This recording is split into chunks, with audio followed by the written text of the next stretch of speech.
My name is Ren Halloway, and I'm 33. 12 days ago, my mother rang my doorbell for the first time in 9 years. She stood on my porch in a taupe cardigan with a rolling suitcase and a folded sheet of paper. The paper wasn't an apology. It was a list, handwritten, blue ink, neat bullet points, every line carrying a dollar sign. The total read $925,000. She didn't say she was sorry. She didn't ask about her grandchildren.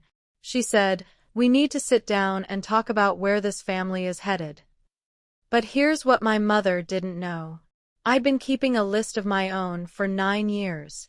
Every returned birthday card, every voicemail she let ring out, every message my sister sent about me behind my back. 29 entries, labeled and dated, filed in a navy binder in the bottom drawer of my desk. She'd brought a list of what she wanted. I'd brought a list of what she'd done. If you're new here, take a second to like and subscribe, and drop a comment telling me where you're watching from. Let me take you back to the summer I turned 24. The summer my family informed me I wasn't one of them anymore. Marne, Indiana. Population about 1,800. One Methodist church, one hardware store, and a diner where every booth smelled like coffee and fried onions no matter the hour. That was my whole world until I was 18. My father, Gerald, worked the grain elevator off County Road 9 for 28 years. Same shift, same steel-toed boots, same quiet nod when he came through the door at 5:40 every evening.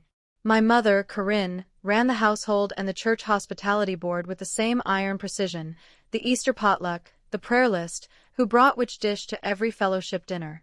Nobody dared push back. My sister Delia was 3 years younger, and everything I wasn't: loud, sure of herself, homecoming queen who acted surprised about it. Mom worshipped her. Dad called her his sparrow.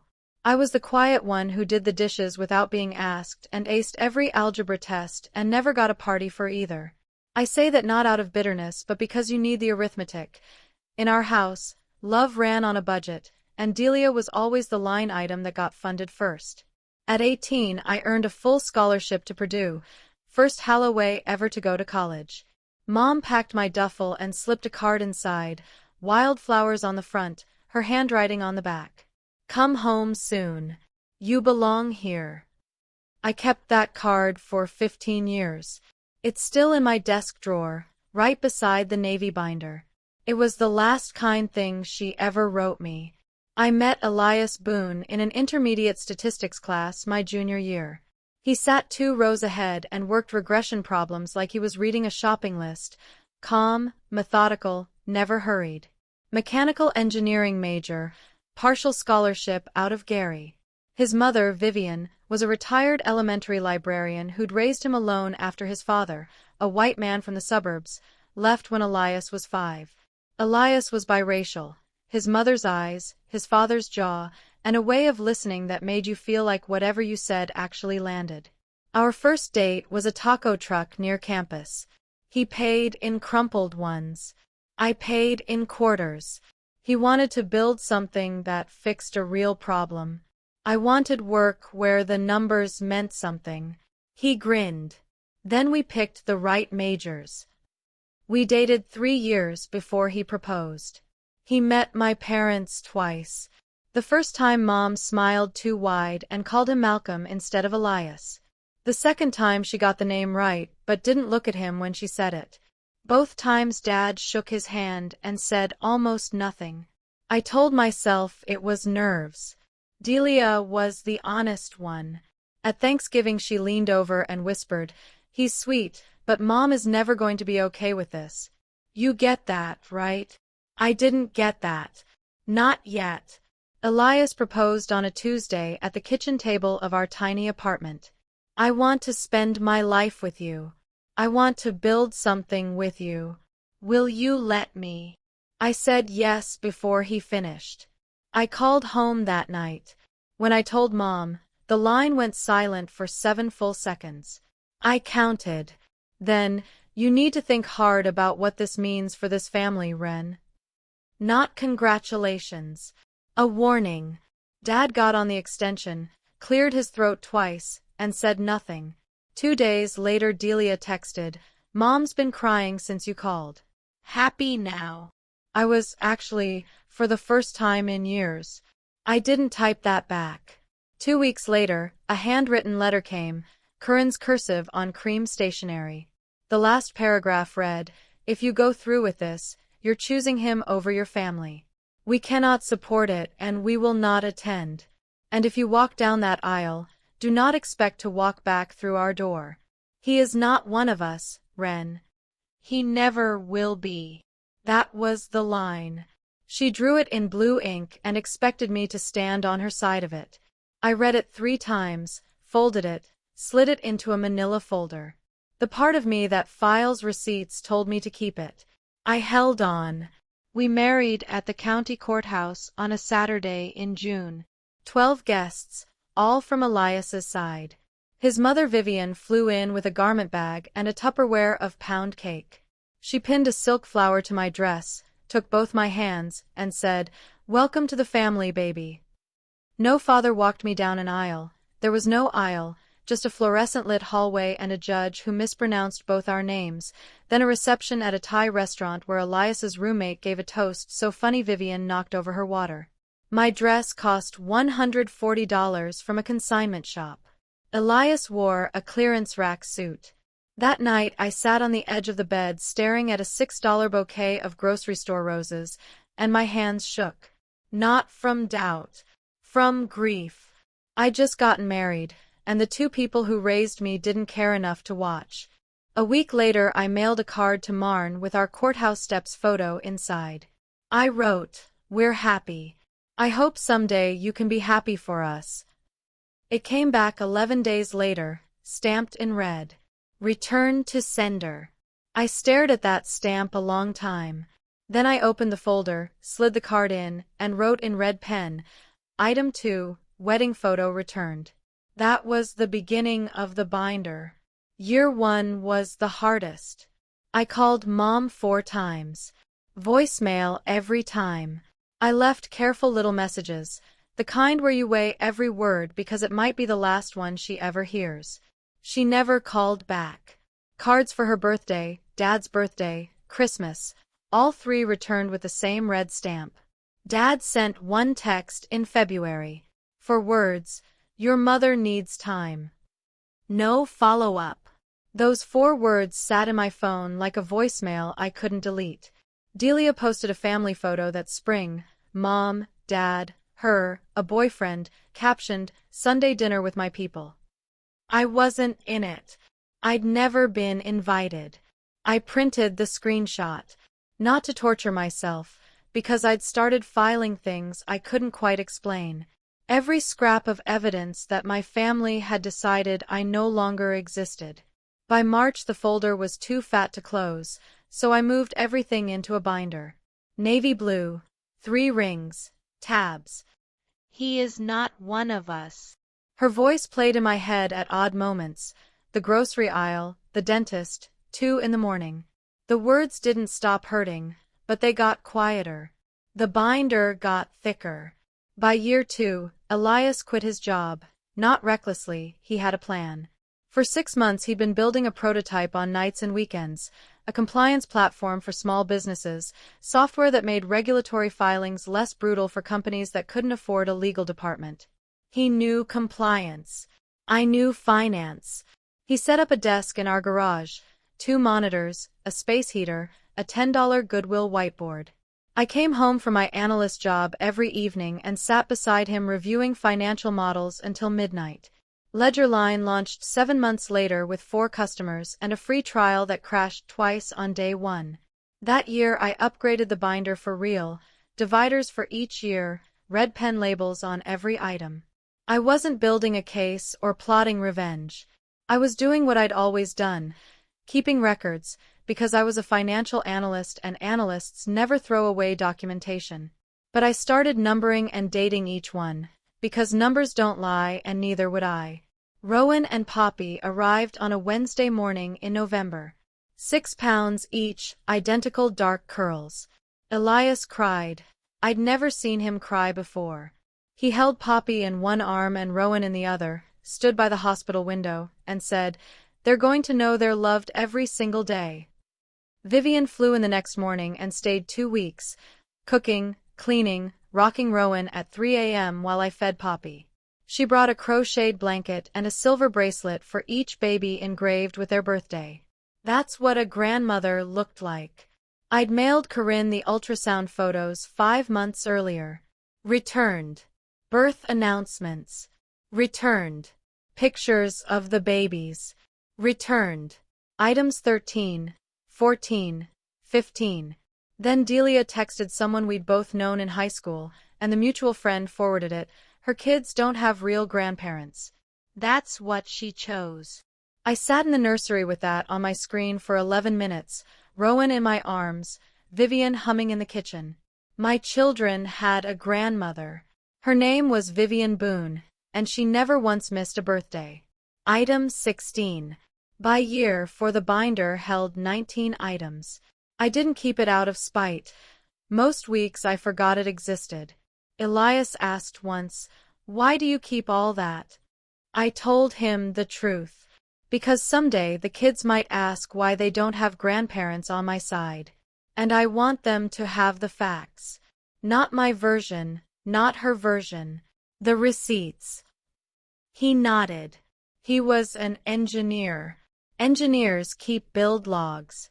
By then Ledgerline had 11 employees and we'd moved out of the garage. The silence out of Indiana had become a fact of life, like weather. Vivian visited every 6 weeks. The twins called her Nana. Year 5, 15 employees, our name on the door. The company was his vision. The numbers were mine. We bought our first house, a craftsman bungalow with a backyard walnut tree the twins claimed as their fort. I signed the mortgage papers thinking, this is ours. Nobody gave us this. We built it. That October I made the mistake of checking Facebook. Corinne had posted a photo from a pre-Thanksgiving dinner. Delia, her husband, a baby in a high chair. Delia's son. My nephew, whom I'd never met. Caption, my whole world. A family that didn't include me, my children, or the man I married. I closed the app and went to bed. I didn't cry. I'd stopped crying about Corinne Halloway somewhere around year 3. Some wounds don't heal. They just go numb. Delia got married in year 6. I found out from Instagram, the same church where I got baptized at 12, 200 guests, a sparkler send-off that looked cinematic. They didn't invite me. They didn't tell me. I stared at the photos a long time, not because I envied the wedding. I had mine, but because they looked happy without me. I ordered handmade linen napkins monogrammed with Delia's new initials and a card wishing her every happiness. It came back 3 weeks later, unopened, the tape untouched. Item 17. I put the binder away and listened to Poppy singing in the bath and Rowan arguing with Elias about whether dinosaurs could swim. That was my family, right there in the next room. And they were enough. Year 7 changed the trajectory. Ledgerline landed its Series B, $12 million from a venture firm out west. Post-money valuation of $68 million, and we still held 22%. We weren't rich yet, but the numbers were heading somewhere I'd only ever modeled in spreadsheets. I joined Ledgerline full-time as CFO. First time my name sat on the company paperwork next to his. The Series B made a small splash, a 4-paragraph piece on a tech blog, the kind of coverage industry people notice and everyone else scrolls past. But someone in Marne, Indiana, did not scroll past. 2 weeks later a high school friend texted, "Random, but your mom asked me about your husband's company at church Sunday. She wanted to know what Series B meant." Mom hadn't said my name in 7 years. She didn't know what a Series B was, but she wanted to. The math was changing, and Corinne Halloway was paying attention. That same year I sent what I knew would be my last birthday card. 7 straight years, 7 returned. But this time I tucked in a photo of Rowan and Poppy at their fall festival. Matching flannels, face paint, Rowan missing his front teeth. On the back I wrote, They ask about you sometimes. I tell them you live far away. It came back in 9 days, and something was different. The envelope had been opened, the flap creased, resealed with clear tape. Card inside. Photo inside. But someone had taken them out, looked at them, and carefully put them back before returning it. Someone, Dad, I was almost sure, had looked at his grandchildren's faces. And someone else, Mom, I was certain, had made him send it back. Item 23. I wrote the label with a steadier hand than I expected, because I'd suspected for years that Dad wasn't the architect of the silence. He was the enforcer. Mom was the architect. Her blueprint was simple. If she couldn't control who I loved, she'd erase me from the family entirely. Year 8. Ledger line hit 80 employees and a second office. Elias landed on the cover of a regional business magazine, The Quiet Disruptor. That month someone from Marne viewed my LinkedIn 3 times in 1 week. No name, but the location right there. A few weeks later my Indiana friend texted, "Your mom told Linda at church she always knew Elias was smart." 7 years of silence, and now she always knew. She wasn't proud. She wasn't sorry. She was recalculating. The numbers were getting bigger, and my mother was an accountant of a different kind. The group chat surfaced on a Monday. My friend Tessa, the one who kept me looped in on church gossip, called me, rattled. "Ren, Delia accidentally added me to a family group chat. I was in it 3 days before they kicked me out.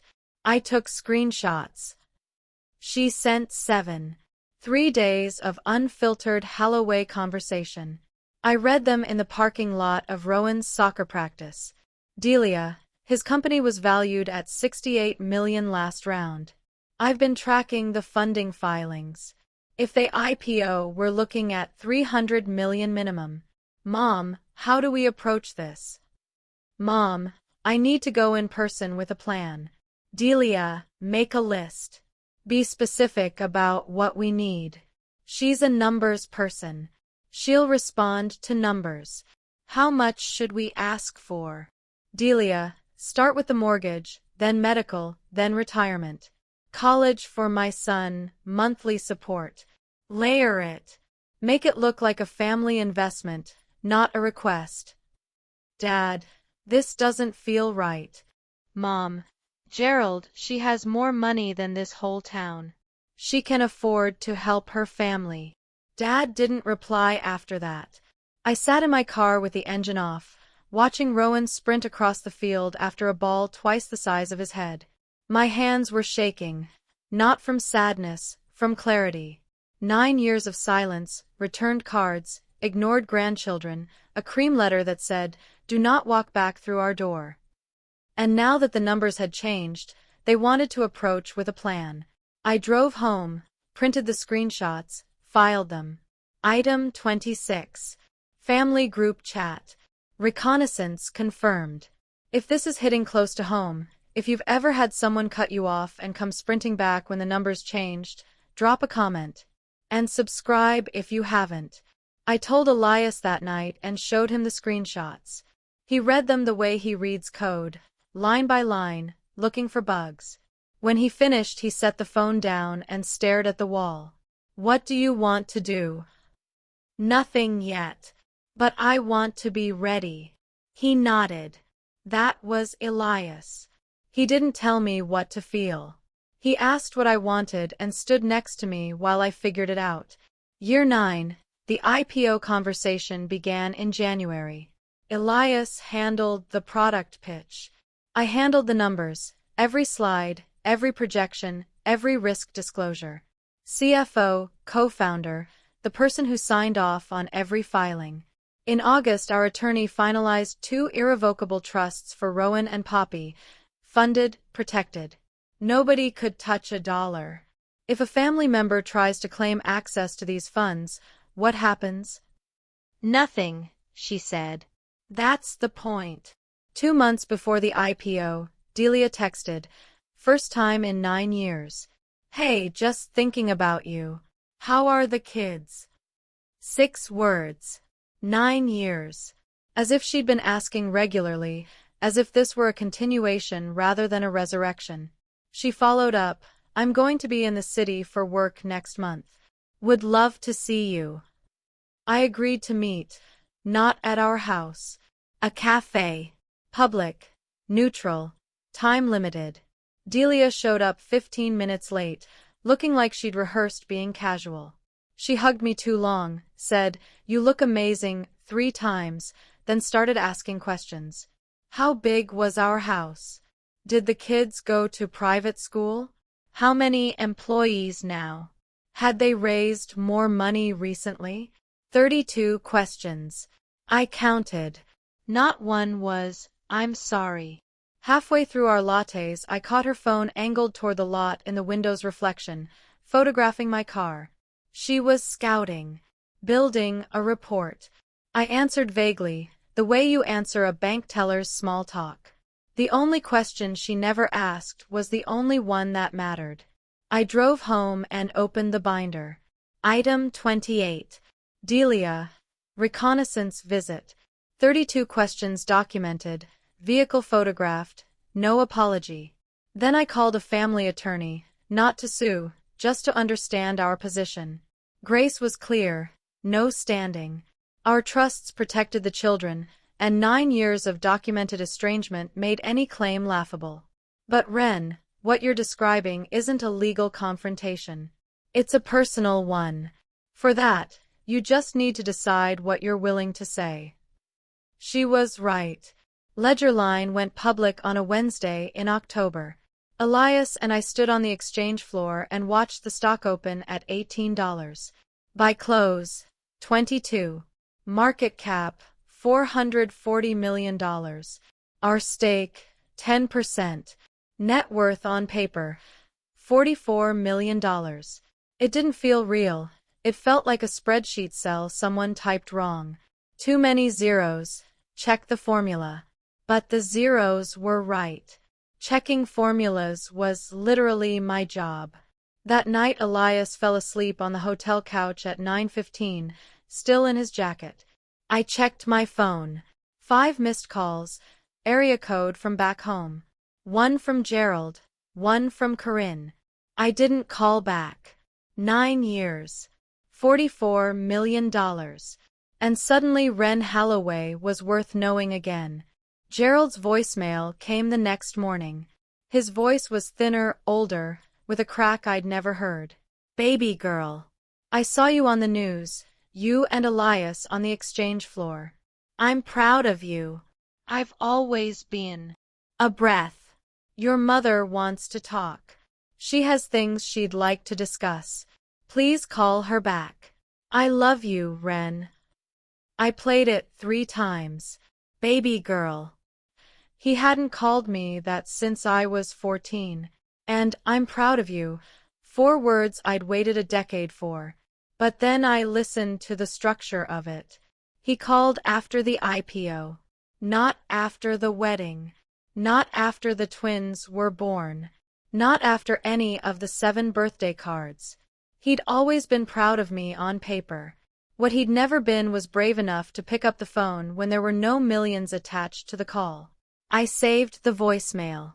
I didn't add it to the binder. Too sad for the binder. I sat on the hotel bathroom floor and let myself feel it for about 4 minutes. Then I got up and packed. Corinne's text arrived 2 days after we got home. Long, carefully composed, no typos, a draft, probably read aloud to the mirror. "Ren, I know we've lost time. I think about you and the children every day. Life is short, and I've learned some things matter more than the differences that divide us. I'd like to talk about the future, about the children, about what it means to be a family. There are things families should share. I believe we can find a way forward if you're willing." 63 words. Not one was, "Sorry." Not one was, "I was wrong." She wrote, "The differences that divide us," as if our estrangement were a philosophical disagreement instead of a woman who told her daughter, "He is not one of us," and returned 7 years of birthday cards. I didn't reply. I printed it, opened the binder. Item 29. First text from Corinne in 9 years. Zero apology. Tessa called on a Friday. Delia's telling everyone she visited you and that you live in a mansion. Her word. Your mom's planning a trip. Delia told Linda at the salon that Corinne's coming out next week. I closed my eyes. I know. How? Because Delia counted every room in that cafe and photographed my car. Silence. Then what are you going to do? I'm going to open the door and let her talk, and then show her what I've kept in the bottom drawer for 9 years. The irony wasn't lost on me. When I married Elias, the Church Whisper Network did its work in 48 hours. Corinne Holloway's daughter married someone who wasn't like us. She disowned me partly because she couldn't bear the whispers. Now the whispers had reversed. Elias's company was on the exchange. Ren Holloway was a CFO worth $44 million. And Corinne had cut off her own daughter 9 years ago for marrying him. People weren't whispering anymore. They were asking to her face. You must be so proud. When did you last see the grandkids? The same town that let her cut me off was now asking her why. She arrived on a Tuesday at 10:14. I was at the kitchen window drying a mug when the taxi pulled up. She got out slowly, taupe cardigan, black slacks, the same pearl studs she'd worn to church every Sunday since I was a girl. She stood on the sidewalk a full 30 seconds before walking up the path, taking in the house the way an appraiser would. The doorbell rang. I opened it. We stood 3 feet apart. She looked older, more gray, lines around her mouth that hadn't been there 9 years ago. Her eyes, the same green as mine, were already damp. Ren. Mom. 4 seconds. I came to talk about the children's future. Not I came because I missed you. Not I came because I was wrong. The children she'd never met. The children whose photos she'd returned in sealed envelopes. Come in. I led her to the kitchen, the good light, the fridge with Vivian's photo and the twins' artwork. The kitchen was where truth lived in this house. She sat. I poured 2 glasses of water. No coffee. Coffee is for people who are staying. Her eyes found the fridge. Vivian holding Rowan and Poppy on her lap at the beach, all 3 laughing. She stared for 5 seconds. Something crossed her face. I couldn't tell if it was guilt or jealousy. Then she unfolded the paper and read it aloud. Retirement fund for your father and me, $500,000. I said nothing. College fund for Delia's son, $200,000. Nothing. Medical, your father's knee surgery, $45,000. Nothing. Mortgage payoff on the family home, $180,000. Nothing. Monthly support, $3,000. She folded the paper, set it between us. This is what families do, Ren. Your father worked his whole life. He sacrificed for you. It's time to give back. $925,000, itemized, presented like an invoice. Not once during the reading did she say my name with the word sorry. Not once did she acknowledge she was sitting in a house she'd never visited, asking for money from grandchildren she'd never held. I picked up the list, read each line one more time, folded it, set it down. Then I walked to my office and opened the bottom drawer.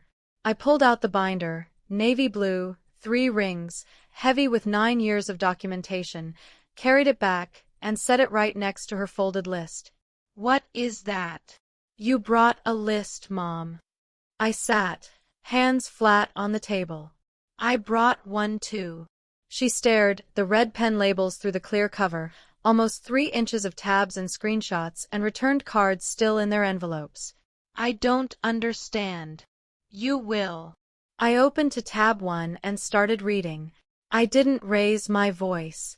I didn't cry. I didn't perform. I read the way I read quarterly reports to the board, factual, item by item. 9 years of proof that Corinne Holloway had systematically erased her firstborn. Not because I did something wrong, but because I loved someone she refused to accept. The binder wasn't revenge. It wasn't a weapon. It was a record. And records don't negotiate. They just tell the truth. I pulled out the first item, a birthday card, red stamp, still sealed. Item 1. Birthday card. Mailed September 12th. Returned September 23rd. Her eyes widened. The second. Item 2. Wedding photo. Returned June 25th. A third. Item 3. Christmas card. Returned December 21st. I lay them out one by one, the way you lay out evidence in an audit. No commentary, just documents in chronological order. She stared at the growing row of white rectangles with red stamps, each one a door I'd tried to open and she'd slammed shut. These are the birthday cards I sent you every year for 9 years. Every single one came back. Ren, I'm not finished. Tab 2. A voicemail transcript. An unanswered call log. My whole world post with no Ren, no Elias, no grandchildren. Item 4. Voicemail to you. 47 seconds. No call back. She pressed her fingers to her lips, eyes wet. Item 5. Text from Dad. 4 words. Your mother needs time. I set it down. It's been 9 years, Mom. How much more time did you need? The tears came. I expected them. She covered her face and made the sound I'd heard 1,000 times growing up, the controlled, theatrical cry she used when she wanted sympathy without surrendering dignity. I was hurt, Ren. You chose him over us. You left. I didn't leave. You told me not to come back. I was upset. People say things when they're upset. I flipped to tab 4. Item 16. Text from Delia to a mutual friend, forwarded to me. I read it slowly. Her kids don't have real grandparents. That's what she chose. She flinched. Delia didn't mean. This is Delia's exact words. Then the last tab. 7 pages of screenshots. Item 26. Family group chat. I read Delia's message. Make a list. Be specific. She's a numbers person. She'll respond to numbers. Then hers. She has more money than this whole town. She can afford to help her family. Her face changed. The theatrical tears dried up. Something harder surfaced, the same expression she wore when Delia broke the good china and blamed the dog. Anger, not guilt. You had no right to read that. I looked at her, level, steady. You had no right to return my children's photos. The kitchen went silent. I reached for one item. Tab 5, Year 7. The envelope with the creased flap, glue cut and resealed with clear tape. I held it up. Item 23. Inside was a photo of Rowan and Poppy at their fall festival. On the back I wrote, "They ask about you sometimes. I tell them you live far away." I set it down. This card was opened. Someone looked at their faces, then sealed it back up and sent it away. Her jaw tightened. Who opened it, Mom? Nothing. Dad opened it. He wanted to keep it, and you made him send it back. Her hands were flat on the table now, her eyes on the tape. She whispered so quietly I almost missed it.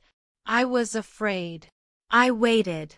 If I let him keep it, if I let any of it in, I'd have had to admit I was wrong. That I lost 9 years for nothing. That I pushed away my grandchildren because I was too proud to. She stopped, swallowed. For 1 second, maybe 2, I saw something real. Not performance. Actual fear. The kind that lives under anger so long it forgets how to come out any other way. Then it was gone. Her chin lifted. But you left us, Ren.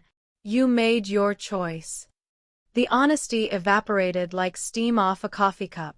I placed her list on the left, the binder on the right. Your list. $925,000. 5 bullet points. No apology. I tapped the binder. My list. 29 items. 9 years of silence, returned cards, ignored grandchildren, and a daughter you erased because she married the wrong man. Her nostrils flared. I didn't erase. You told the church I abandoned you. You told Delia to tell people my children didn't have real grandparents. You tracked my husband's company for months and came to my door with an itemized invoice. I closed the binder. The rings clicked shut. You didn't come because you missed me, Mom. You came because the numbers changed. She stood, the chair scraping. After everything we did for you growing up, the food, the clothes, the school supplies, this is how you repay us. You raised me. That's not a debt. That's what parents do. You gave me a card that said, "Come home soon." Then you told me not to come back. She had no answer. You said he wasn't one of us. But for 9 years, his mother was the only grandmother my children had. The words hung in the kitchen like smoke. I watched them land. She had nothing left to say. The garage door rumbled. Elias walked in through the laundry room, keys in one hand, laptop bag over his shoulder. He saw Corinne. He saw the binder. He saw me. He didn't speak. He set his bag on the counter, walked to where I sat, put his hand on my shoulder, and sat down beside me. No confrontation, no dramatic entrance, just a man sitting next to his wife because she needed him there.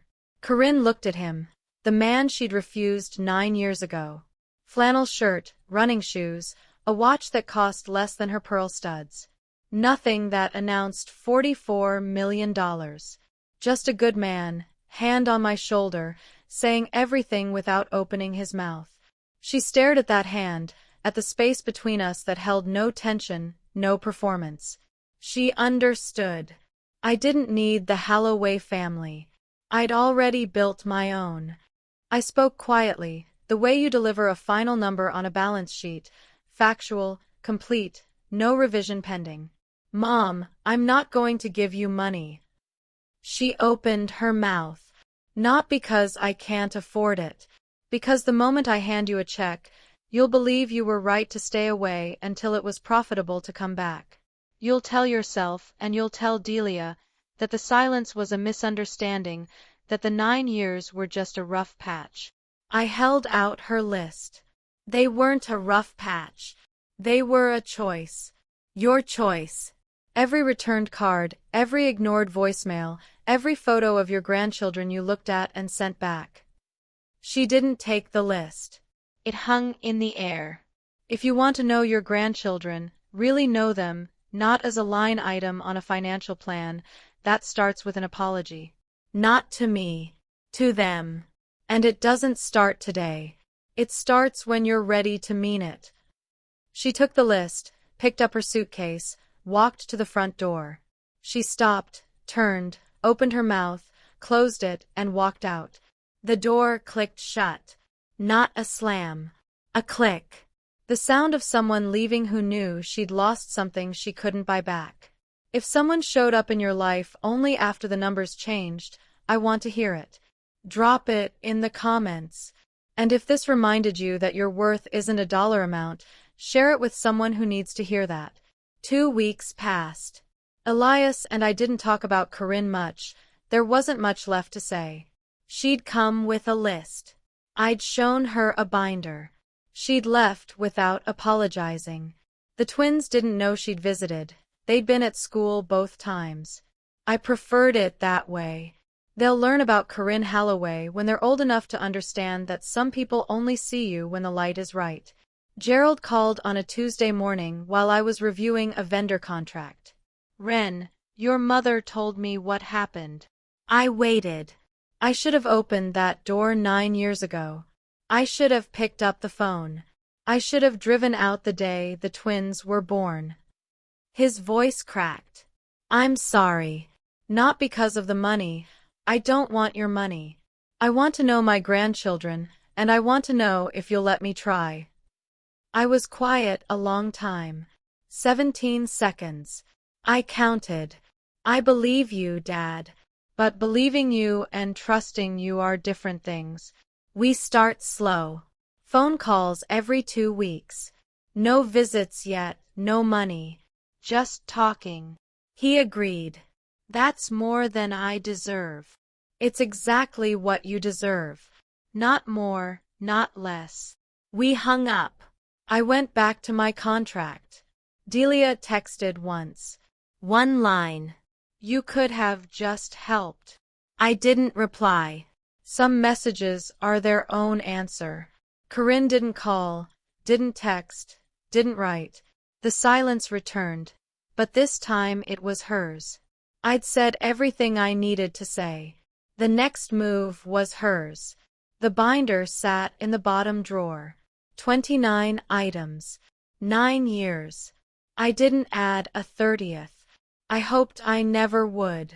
Here's what 9 years of silence taught me. Family isn't the people who share your last name. Family isn't the people who show up when your net worth changes. Family is the people who show up when your world is small and your garage is cold and your babies need a grandmother. The people who fly in every 6 weeks and crochet blankets and teach your son to make grilled cheese. That's family. And it was never about money. It was about showing up. That's my story. 9 years, 29 items, 1 navy binder. If it reminded you that your worth was never about the numbers, share it with someone who needs that today. Drop a comment, hit subscribe, and I'll see you in the next one.